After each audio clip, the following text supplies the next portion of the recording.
गांव में कुएं की चुड़ैल। हल्का हल्का अंधेरा छाया हुआ था। करीब 11 साल की लड़की अकेले गांव के कुएं में पानी भरने के लिए जा रही थी। इतनी दूर पानी के लिए आना पड़ता है। हमारे गांव का प्रधान भी निकम्मा निठल्ला हो गया है ससुरा। मोनिका कुएं के पास पहुंच गई थी और पानी भरने के लिए उसने जैसे ही बाल्टी नीचे फेंकी तभी कुएं से हाथ आया और उसने मोनिका को कुएं के अंदर खींच लिया। इसके बाद कुएं के अंदर से मोनिका की चीखे चिल्लाने की आवाजें आने लगी थी। फिर कुछ देर के बाद कुएं का पानी लाल हो गया था और मोनिका की लाश वही कुएं में पानी में तैर रही थी। और अगली सुबह जब उसी कुएं में कुछ औरतें पानी भरने आई तो पूरे गांव में हड़कंप मच गया। सभी के चेहरों पर डर नसों में दौड़ रही खून की तरह दिखने लगा। फिर शाम होते ही गोपाल अपने काम से घर की ओर लौट रहा था। गोपाल के घर को जाने का रास्ता इसी कुएं के पास से होकर जाता था, लेकिन गोपाल एक निडर और साहसी लड़का था जो कि अपनी ही धुन में मस्त होकर वहाँ से गुजर रहा था। अचानक उसकी नजर कुएं में पड़ी, जिसे देखते ही गोपाल को पानी की बहुत जोर की प्यास लगने लगी और वो कुएं की तरफ आकर्षित होने लगा था। अचानक से पानी की प्यास क्यों लग रही है? अभी अभी तो पिया था पीछे वाले नल से, इस कुएं से निकाल कर पी लेता हूँ। 2 कदम गोपाल आगे बढ़ा, लेकिन अचानक उसने अपने कदमों को वहीं रोक लिया। इस कुएं का पानी कैसे पी सकता हूँ? कल ही इसमें एक लाश मिली थी। नहीं, घर जाकर ही पीऊंगा। और तब गोपाल ने अपने कदम पीछे करे और वहाँ से मुड़कर चुपचाप अपने घर की ओर जाने लगा।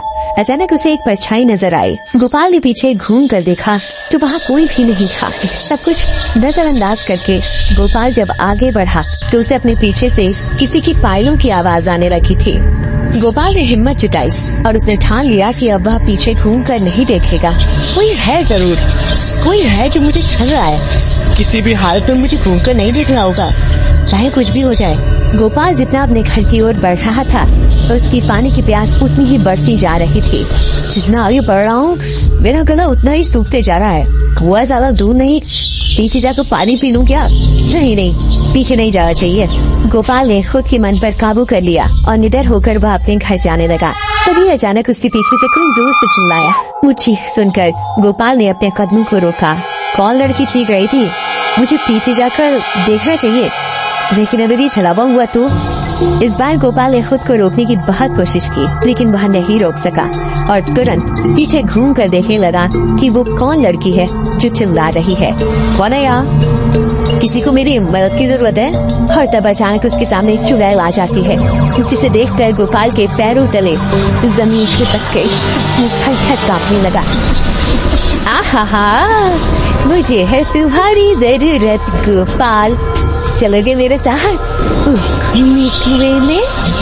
गोपाल जोर से चिल्लाया और वहाँ से भाग के सीधा अपने घर चला गया। घर में जाकर उसने हिम्मत से दरवाजे बंद कर दिए और अपनी बीवी से घबराते हुए चिपट गया। राधा, सारे खिड़की दरवाजे बंद कर दो, वो चुड़ैल मेरे पीछे आ गई है। ये क्या बोल रही हो तुम? कौन सी चुड़ैल? अरे वो कुएं वाली चुड़ैल मुझे पुकार रही थी और मैंने पीछे घूम कर देख लिया। उसके बाद वो मुझे लेने के लिए मेरे पीछे पड़ गई है। भगवान, अब मेरा क्या होगा? हे राम, पीछे मुड़कर नहीं देखना था। गांव वालों का कहना है कि वो चुड़ैल पीछे से आ जाती है जो उसकी आवाज सुनकर पीछे मुड़ता है। अरे भाग्यवान, अब क्या होगा? और तभी उनके घर का दरवाजा कोई जोर जोर से पीटने लगा। गोपाल ने भाग कर दरवाजा खोला तो उसके पैरों तले जमीन खसक गई। दरवाजे पर वही चुड़ैल खड़ी थी। चुड़ैल ने तुरंत गोपाल को अपने कंधे पर बैठाया और सीधा कुएं की ओर चली जाने लगी। भागते हुए राधा दरवाजे पर आई और देखते ही रह गई कि कैसे वो चुड़ैल उसकी नजरों के सामने गोपाल को वहाँ से ले गई।